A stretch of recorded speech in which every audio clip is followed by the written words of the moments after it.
Hello friends, welcome back to our YouTube channel at the rate personal tax. आज की video में हम discuss करेंगे सिलेक्ट कमेटी रिपोर्ट के बारे में, जो कि इनकम टैक्स बिल 2025 पर आई है।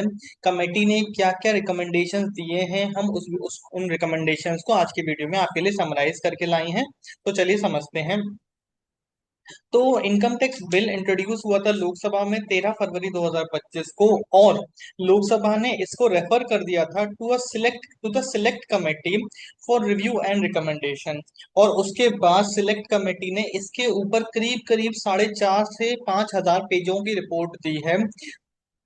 कमेटी ने रिव्यू किया है बिल को पूरी तरीके से डिटेल में, और प्रपोज किए हैं बहुत सारे अमेंडमेंट, जिसमें से कुछ जो कि बहुत ज्यादा इम्पैक्ट करने वाले हैं अमेंडमेंट्स, वो हम आज की वीडियो में डिस्कस करने वाले हैं। तो सिलेक्ट कमेटी ने अपनी रिपोर्ट सबमिट करी है 21 जुलाई 2025 को, to ensure clarity, remove inconsistency and align with existing laws. तो कौन से की एरियाज हैं अमेंडमेंट के जो सिलेक्ट कमेटी ने प्रपोज किए हैं? सबसे पहले definition of capital asset, house property income का डिडक्शन, एमएसएमई अलाइनमेंट, क्लॉज 72 एज and section 131(1)(a) procedural safeguards. तो क्या है अमेंडमेंट? तो डेफिनेशन ऑफ कैपिटल असेट्स में कमेटी ने क्या बोला है? कमेटी ने सजेस्ट किया है aligning the definition of bill in the bill with the amendment from the Finance Act 2025 to reduce ambiguity and ensure consistency across statutes। यानी कि कहता है इस फाइनेंस एक्ट में जो अमेंडमेंट कैपिटल एसेट या डेफिनेशन में किए गए थे, बिल में वो चीजें नहीं है, तो बिल में और उस बिल को उसके अलाइनमेंट में ले आना चाहिए, जिससे कि अलग अलग एक्ट में दोनों चीजें सिंक में हो, एक ही हो। For example, inclusion exclusion of rural agricultural land is clarified. Standard deduction के ऊपर कमेटी ने क्या बोला है?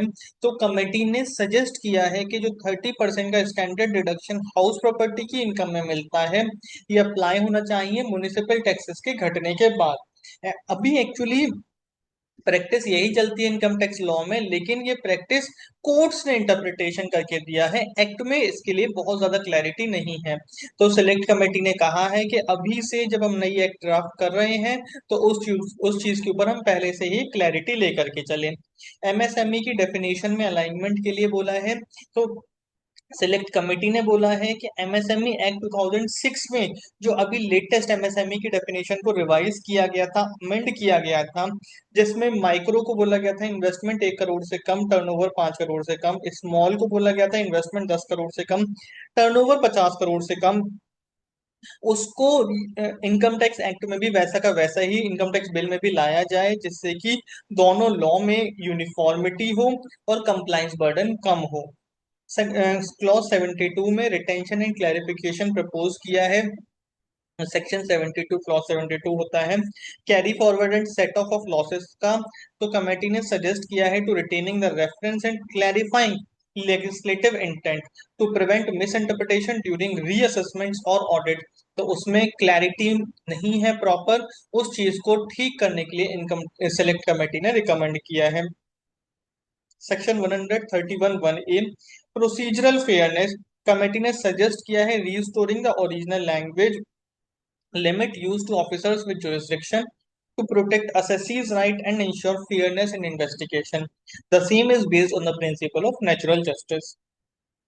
तो इस इन चीजों के इन सजेशंस के ब्रॉडर इम्प्लीकेशंस क्या हैं? तो अगर ये चेंजेस इंप्लीमेंट होते हैं, there will be a greater legal certainty and alignment with other financial and statutory framework. There will also be an increased taxpayer confidence for professionals. There will be easier advisory and less risk of litigation. Committee's report is a critical step in refining the income tax bill, enhances legislative quality, tax administration and ease of compliance. Final impact depend करेगा government acceptance पर, उसके recommendations का। You may like, share, subscribe to our YouTube channel at the rate personal tax for updates on income tax, GST and personal finance. You may drop your questions in the comment box. Thank you very much.